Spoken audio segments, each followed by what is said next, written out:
Hey, good morning. Welcome to another edition of Morning Scone. Hope you all had a great Memorial Day if you had the day off. I know we worked on Monday. It's always the day that the NCAA regional field is announced, so we now know where the Tigers are headed, and they're going to take the longest trip in the history of the baseball program. They're going to go to Corvallis, Oregon to take on the number 3 national seed, Oregon State, who's the 1. San Diego State is the 3, and then Northwestern State from Natchitoches, Louisiana, is the 4 seed. So the NCAA selection committee did not do LSU any favors. So let's dive into that. I'll remind you about our friends over at Boudreaux's. They've got the Margarita Mix and the Bloody Mary Mix available at great local retailers. You can check them out in Baton Rouge at Alexander's, Calandro's, and Calvin's. You can always check them out online at boudreauxmix.com. Support a great local company that supports Morning Scone. Learn more, boudreauxmix.com. And wherever you shop, if they don't have Boudreaux's Mix, then you should form a picket line. You should go outside of the store and you should protest until they start carrying Boudreaux's. So they got the Bloody Mary Mix and the Margarita Mix, so check them out. And be sure to thank our friends over at Boudreaux's for sponsoring Morning Scone. So LSU is going to go on the road for regional for the first time since 2010. Of course, that's when they went to UCLA, and they lost that region out there in Los Angeles. A couple of thoughts about the field real quick. 10 teams from the SEC get in. 4 are national seeds. The biggest snub of the entire field had to be Kentucky. For perspective, LSU has a 34 RPI. Kentucky has a 30 RPI and did not make it into the field. And the reason is because they were 13 and 17 in the SEC. And so essentially it's this double-edged sword. You play in this really tough league and it helps your RPI and all that stuff. But if you play in this really tough league and you go 13 and 17, then the committee is going to say, well, you had a losing record in conference. Never mind the fact that it's the toughest conference in America, that got 10 members in the tournament. But it's essentially what happened to LSU back in 2011 when they were the highest RPI team ever left out of regional play. So, the lesson learned here is, schools like LSU and A&M played their way into the tournament by winning in Hoover, and Kentucky went one and done in Hoover, and they were a bubble team, and they got left out. So it's disappointing, no doubt, for Kentucky. They should absolutely be in the field, but that's just something that stood out. So LSU going to Oregon State, first things first, this is just a devastatingly bad draw. And the team won't cry about it. It is what it is. They just have to go play. But the thing that I really don't like is that the committee, they'll take liberties to match whatever criteria they want in a given year. Typically speaking, regionals are done basically as it said, regionally. It's done geographically, where teams are paired so they don't have to travel across the country. A lot of times it makes it easier on fans. A lot of times, quite honestly, a lot of schools don't have the resources maybe to charter a plane and fly across the country, and put their team up in hotels for 3 days. I think Northwestern State is probably a good example of that. So I don't know what they do. But it's unfortunate. I also understand you don't want to send teams to a regional that are hosted by a conference opponent.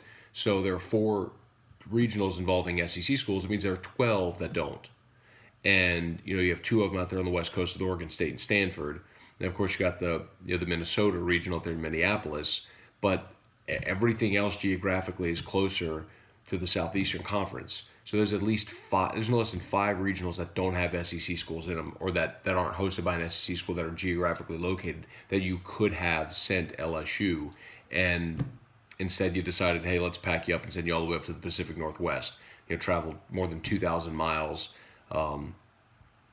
It's disappointing for LSU and for Northwestern State, but it's what it is, so they got to go play. So LSU, I'll talk about Oregon State in a second. LSU is going to face San Diego State on Friday, 3 o'clock Central. Woo. What else happens at 3 o'clock Central on weekdays? Radio show. So the NCAA screws your boy. Anyway, so San Diego State's a pretty good team. They're 39-19. They're a tournament regular. This is their 5th time in the last 6 years they've been in regional play, so this is not uncommon for them to get into the tournament, into the field. Tony Gwynn coached there. Steven Strasburg pitched there, of course. So this is a good program that's used to winning, and I don't think will be intimidated. The interesting thing about San Diego State is they hit the ball really well. They got a team average of 305. They don't hit a bunch of homers, only 43 homers on the season. So they actually have a little less power than LSU, but comparable. And then the thing that stands out, though, is their pitching staff, collectively a 3.90 ERA, but they don't really have an ace. So you'd presume that LSU is going to face Harrison Pyatt, who has been their Friday night guy. His ERA is 4.44, just 68 strikeouts and 36 walks in 71 innings pitched. So he's not a big power arm. That's actually really encouraging. So you're not going to have to face one of those, like there are some programs that even though they might be a mid-major, not a great year, they may have like a great power arm and they're capable of winning a game with that arm. San Diego State doesn't have that guy, so you're not going to run into that. I'll give you an example, like the kid from Southern Miss, who's their Friday night guy, is just like 140 strikeouts, 130 strikeouts, and in 100 innings pitched. So it's like he's a great power arm, and that's going to be a really tough out for Southern Miss going up to Fayetteville. And if Southern Miss can win game 1 and they save their ace for game 2, well, then Arkansas is going to have to deal with that, and you're looking at a really, interesting matchup with potentially Blaine Knight. Anyway, you understand my point. So LSU's not going to have to deal with that with San Diego State. I am interested to see what LSU does on Friday. Talked to Alan Dunn yesterday. He said he expects Zach Hess would be healthy, but he and Paul Maneri hadn't made that decision. So it's just interesting to see what LSU might do. Because they haven't been in this situation since 2010. Now, last year, facing a 4 seed, they threw Jared Poche. They threw the number 2 guy. In years past, we've seen them just try to piece together that first game on Friday when it's been a 1 versus a 4 to save their ace for the marble game. So the question is, if you're Maneri, do you throw a rested Mikhail Hilliard on Friday? Remember, Mikhail threw on Wednesday, so you give him more than a week to get rested and ready. Throw him on Friday. Give Hess, who threw 3 times since last Thursday, do you give Hess an extra day to get ready? Do you give Hess an extra day to get healthy and let him go on Saturday, presumably in the marble game against, very likely, Luke Heimlich from Oregon State? So, Paul Maneri and Allen don't have to weigh that. The other factor is sort of, do you trust a guy like Mikhail Hilliard more than Zach Hess in that marble game at this point? And there's been 2 spots in the season where LSU desperately needed to win a game, and Hilliard was the guy that did it for him. And one was the second game against Ole Miss. Remember, he had an awful outing against South Carolina. After they get swept, they go to Ole Miss. Game 1, they fell apart on that Thursday night. The bullpen fell apart. They had, remember, the 11-run inning. Well, the next day, Mikhail Hilliard took the ball against Brady Feigl of Ole Miss, and Hilliard was brilliant. Went 7 innings, allowed 1 run. It was awesome. And then he did it again against Auburn. Similarly, he had an awful outing against Alabama. They go on the road against Auburn. They lose game 1. Bullpen fell apart.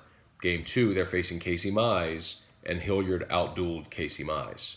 So if you're Paul Maneri and Alan Dunn, I kind of wonder, what do you do here? Do you give the ball to Hess on Friday and hope that you win, and then it's Hilliard against Heimlich? Or do you go Hilliard game 1 and then give Zach Hess an extra day's rest instead of Hess versus Heimlich? It's going to be I don't have a great idea here, but for those that are saying, hey, find a number 3, maybe throw Nick Bush on I can't get down with that, because you're in a different situation than like when LSU's at home facing a 4 seed like Texas Southern, and it's just, hey, get through this game. So I think you got to throw Hilliard or Hess Friday. If not, you're taking a giant risk because you don't have the pitching necessarily to work your way through the loser's bracket, especially where you'd have to come back and beat Oregon State twice after having beat someone else just to get into that situation.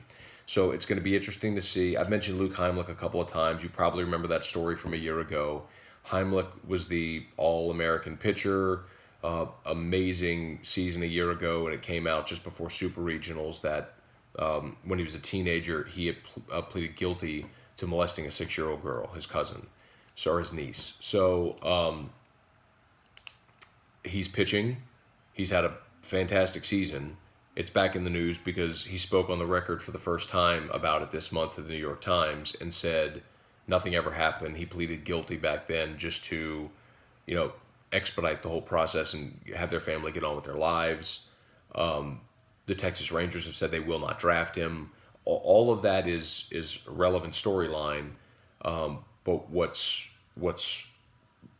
paramount this weekend is that Luke Heimlich's still an awesome pitcher. He's a lefty. He has 129 strikeouts and 104 innings pitched and 22 walks. He's a dude. So to win this regional, you're gonna have to go beat Luke Heimlich on the road, and he's been awesome. So that's something we'll obviously keep an eye on to see what that matchup will be in the marble game, provided LSU can get by San Diego State in Game 1. So big opportunity for LSU. They'll play again 3 o'clock Central on Friday, so it'll be the first game of the regional. It'll be on ESPNU.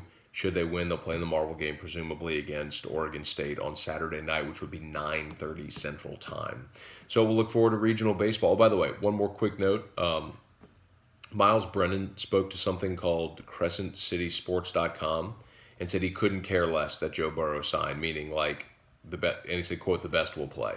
So the good news is it looks like Myles Brennan is not leaving, and LSU desperately needs Myles Brennan to stick around, because my guess is there's going to be attrition at quarterback, but Brennan is a guy who clearly is going to stick around, and that's a great, great thing. All right, we're just about to wrap this thing up. Thanks again to Boudreaux's. They get the Margarita Mix and the Bloody Mary Mix, so pick it up or check them out online at boudreauxmix.com, boudreauxmix.com. And make sure you follow them on all their social media. If you have not yet done so, please hit the subscribe button on this page. Look at the bottom. I appreciate that greatly. In the meantime, y'all have a fantastic day, and we'll see you tomorrow on Morning Scone.